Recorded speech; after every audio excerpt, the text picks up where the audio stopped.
Hey guys, it's me Cosmic, and today we will be talking about kemono furries. Now, obviously, in Japanese subcultures as well as anime, human characters with animal features are fairly common.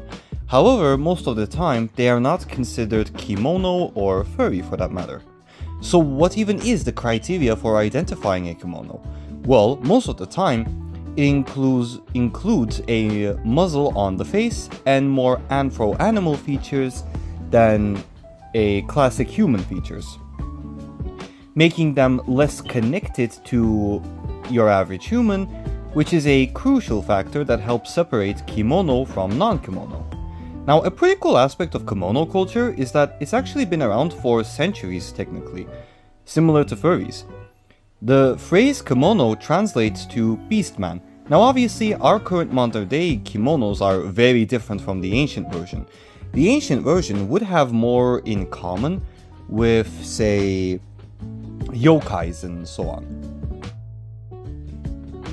Just in case you don't know, yokai means a supernatural beings or demons, monsters, and spirits, good or evil, for so on, from Japanese folklore. The modern day kemono culture has incorporated as well as adopted elements from Western furry culture, but like I said, the folklore behind kemono has been around for centuries now. Although kemono is not restricted to Japan, kemono can also be seen in China, Taiwan, Korea, and other Asian cultures. It has slowly made its way to the West, in comparison to other fursuit styles. And obviously, the reception is pretty well because, well, I mean, look at them! They're adorable!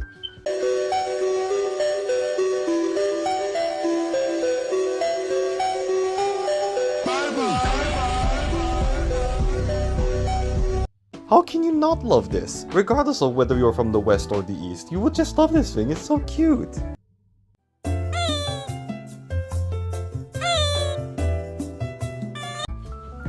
Another interesting part about kemono is that unlike here in the West, where we say our fursona, in Japanese culture one would, or more accurately, may say my child. The owner and the character are considered separate entities, which obviously in the Western side of the furry fandom, usually fursonas are an extension of ourselves and not a separate entity. Like for example, Terra is basically just, me if I was an anthro animal, orange cat.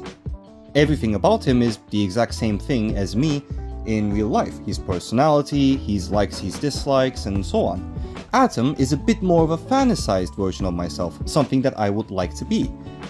So, it's still an extension of myself, and not necessarily something that I would call my child. I mean, technically you could say, since, your mind is what, created it, so I guess it counts. I don't know, it's a bit complicated. Me not understand quite well. Until the 2010s, when the fursuit culture and events began to emerge, Japanese kemono communities were mostly developed in the context of Japanese doujinshi culture, and it may be one of the important characters of Japanese kimono culture as a whole, compared with the equivalent in other countries. Doujinshi refers to self-published works, similar to fanzines, which is one of the things that helped the furry fandom emerge. Most of those are uncommercial but paid, and doujin refers to the related activities. Doujinshi vending events in Japan emerged in the middle of the 1970s. In 1975, Comiket was held for the first time. I'm sure it's not said that way, Comiket, but I don't know Japanese, so I don't know how to say it. Well, yeah, it was held for the first time, and it grew over the following decades to become the premier fan event in Japan until the 1980s. The main style of publication was joint doujinshi, where various artists published their works in a singular book.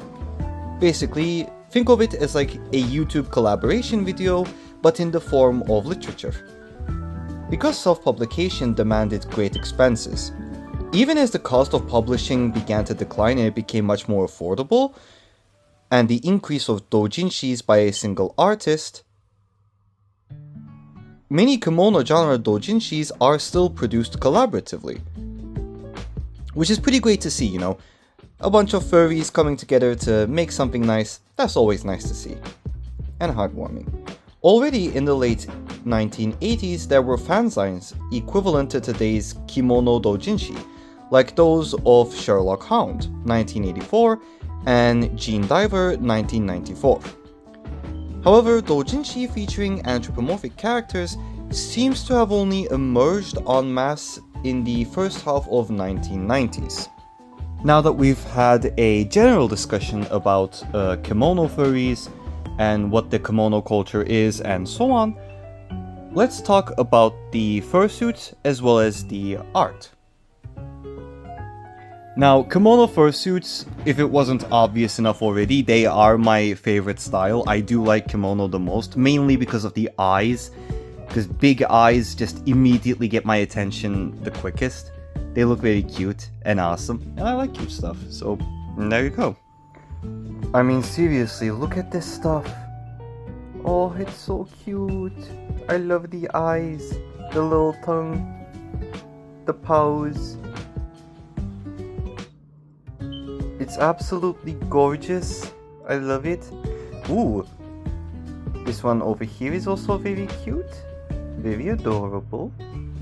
Again, the eyes are the biggest things that, like, well, I mean, this does depend on person to person, but for me personally, the eyes are where it's, like, all at. The eyes are immediately just catching my attention. Oh wow, this one looks really cute. This is really good. A fluffy, a little bit of a, you know, ratchet fox. That's very cute. That's very nice.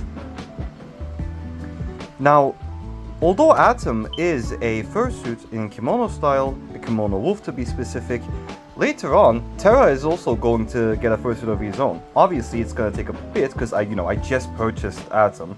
So after, like, maybe next year or the year after that, I'll definitely commission or get a pre-made fursuit of a kimono style cat. Obviously, it's gonna need to be fully orange if I do purchase a pre-made one, which I don't think is available, so I'll just go ahead and commission a fursuit maker for it. But the accessories that you can add on kimono styles, those are actually pretty cool as well.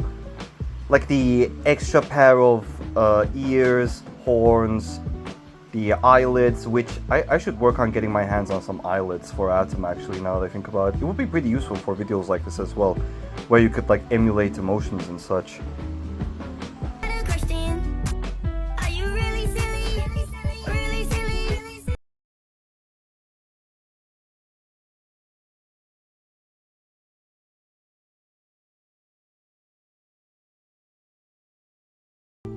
Also, before I end this video, thank you for watching. I hope you enjoyed the video. More content related to the furry fandom will be in the making. And next upload is going to be the first episode of Furry or Not. So I'm pretty excited about that one, and I do hope you guys get to enjoy it. Anyways, I will see you later. Goodbye.